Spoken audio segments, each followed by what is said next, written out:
My name is Nick Infernus, and welcome back to another Transformers list video. This is one of the ones where I'm only doing it because I want to at least establish more of my collection before I do my top 10 best of the year video. So let's talk about Transformers Earthspark and the assortment of deluxe class figures. So yes, this won't include any of the ones that flip changers or the Tacticons, not that I bought any of those, or the Warriors, even though that Thrash is excellent. And I guess now would be a good time to confess that I didn't actually watch the show. I don't have Paramount Plus, so I don't really have any way to watch it. But I thought the designs for the new characters looked pretty cool, so I told myself, just get the Terrans and move on. One thing led to another and eventually became about wanting to get Dr. Mandroid, which was worth it, but I won't be talking about him here. What I will say is that this was definitely an interesting assortment where if I had to compare it to a legacy wave, I'd probably compare it to Wave 4, which, if you know my thoughts on Wave 4, that's not exactly a flattering comparison. Most of the wave, I'd say most of this year is good.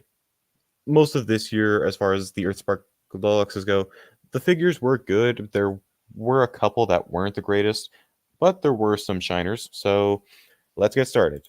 So, in last place, we have a figure that I only bought because people were saying how good it was Bumblebee. Now, I normally don't go out of my way to call something overrated because generally speaking with stuff like this, it does depend on, your tastes and your preferences and all that.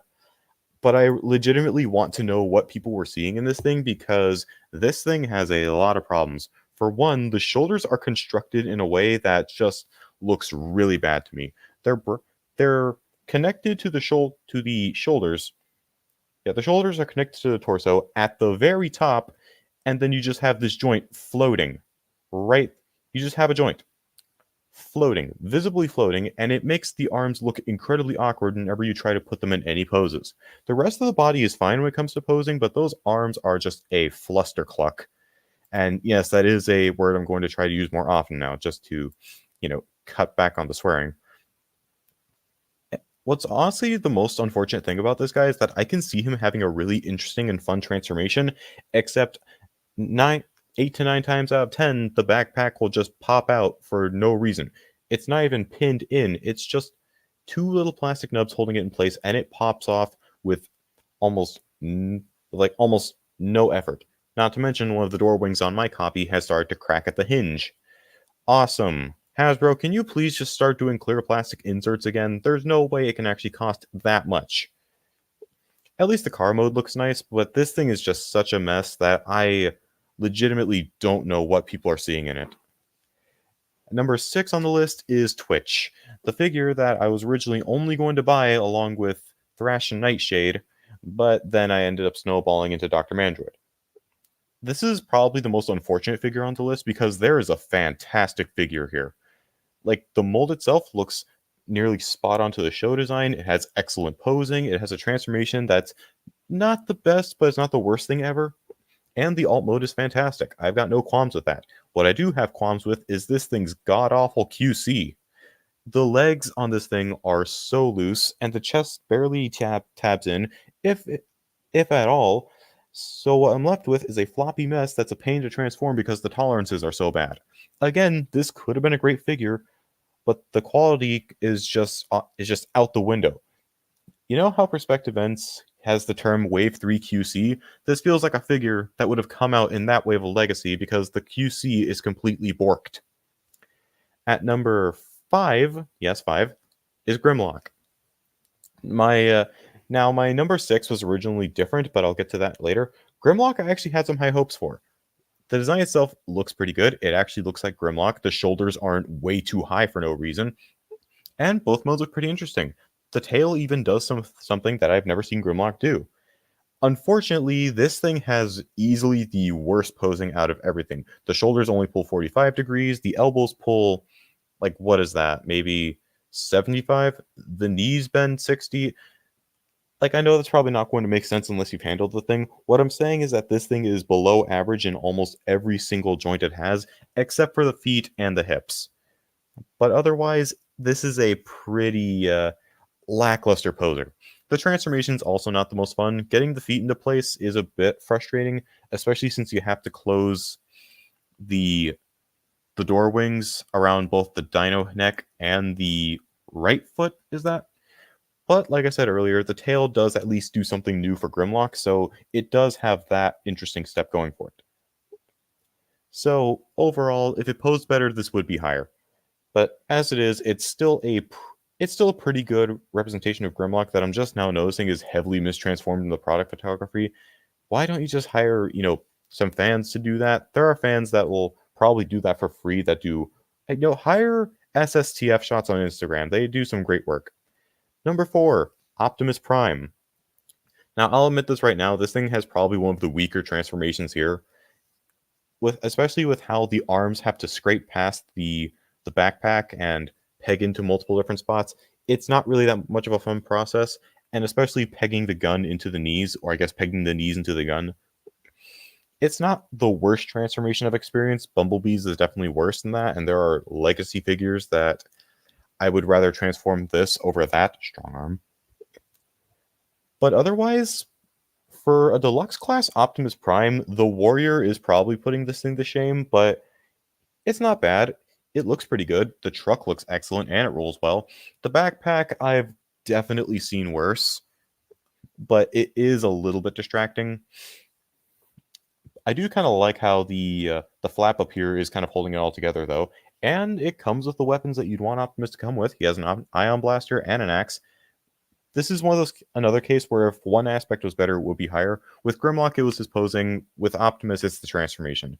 Though I do also like how the feet compress into the truck bed. Number 3 is my original number 6, Megatron. This figure got a lot of hate, and originally I kind of got it, but after some time, I find that I actually like this thing a lot more than I do.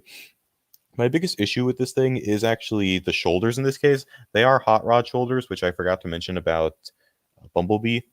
And if you don't know what hot rod shoulders, it's when the shoulder joint is mounted in the torso and not in the actual shoulder itself, so they go over the shoulders. I've heard some people call them trigger happy shoulders because of Titan's Return trigger happy, but most people, like myself, call them hot rod shoulders because they are on every single one of Hot Rod's figures, and also Rodimus. But Hot Rod shoulders just has a more fun ring to it than Rodimus shoulders. A statement that I am starting to convince myself is false now that I'm saying that. But yeah, outside of the hot rod shoulders, there's really nothing wrong with this figure. It has excellent posing otherwise with really deep knees, probably due to the fact that they're hollow behind, but they do a better job of hiding it than Point Blank, so I'll give it that. It has a pretty fun transformation, with the only real negative being that the torso, or I guess the front end of the chopper mode, is a bit of a pain in the butt to tab in.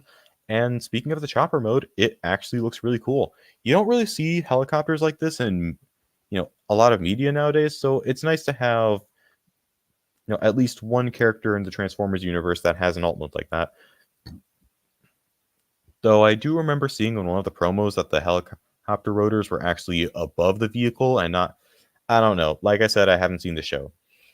But I do still think that this is a pretty decent, figure of Megatron. And it's not really doing anything terribly wrong outside of those shoulders. Number 2 is Shockwave, a flat repaint of the Cyberverse figure, which I didn't own the Cyberverse figure, so this is my first time with that mold. And I have a couple figures from Cyberverse. I have, Thunderhowl, RC, Starscream, Cheetor, and also Slag. And I'd say all of them are pretty excellent, except for Thunderhowl, who has quite a few QC issues. Like, never mind the fact that the lower jaw of the wolf mode was just ripped right out of the box on my copy. But at the same time, the feet on that thing were, why am I even talking about Thunderhowl? This segment isn't about him. Shockwave. So this thing has probably the best plastic out of every figure on this list. That could be because it's a carryover from Cyberverse, but this thing is hand candy. At the same time, all the joints are very smooth, nothing's loose. The feet especially are a joy to handle. And although I don't think I remember the posability being anything special, I just realized that the hip skirts are completely gone on this product photography. Seriously, Hasbro, what are you guys doing? But posing is still pretty good, if not anything special. I do also like that you do get some variety with the ears, though that's mainly for Spider Tank mode, which The transformation to get the spider tank mode is only really marred by the rubber hose not really having that much play. So I usually just parts form that part off and leave it off to the side. And honestly, I'm considering just putting it in my accessory drawer altogether. But outside of that, it's a very simple transformation, but it's really the all it needs to do to get the spider tank mode. And the spider tank, I actually quite like. I actually wouldn't mind seeing more spider tanks, not just in the Transformers, but in sci-fi in general, because they're an interesting concept. A tank that has spider legs and not treads. I don't know about you guys, but I drive one of those. So overall, a great figure that's, again, not doing anything wrong, but is doing more right, I'd say.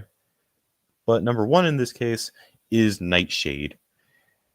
So this thing kind of kicked up a dust storm in the culture war that I'm not going to get into here because I try to be as apolitical as possible here on this channel. But what I am willing to say about this thing is that this is probably doing the best in every single category. It's not necessarily the hand candy that the Shockwave was, but in every other category, this is getting top marks. It's probably the most accurate to the show model outside of the the wings, which kind of have to be there because of the owl mode. The posability is the best because this thing has probably the deepest knees while not having anything really be compromised. The transformation is very simple but very fun and very satisfying once you get to the owl mode. And the owl mode is probably my favorite alt mode out of any figure on this list. It's so interesting how you go from this normal size deluxe figure to something that's the size of a core class. This thing is literally the size of my computer mouse. And it's also just really cute as well. And the options you have with the wings are a ton of fun. You can have them flapped out like that, or you can have them down by their side.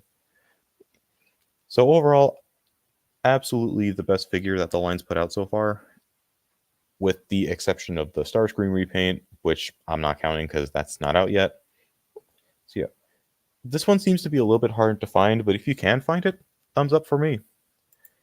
Anyways, guys, that's going to be it for my ranking of the Year 1 Earthspark Deluxe figures. If you enjoyed, you know what to do. I'm not going to bore you with all the generic stuff.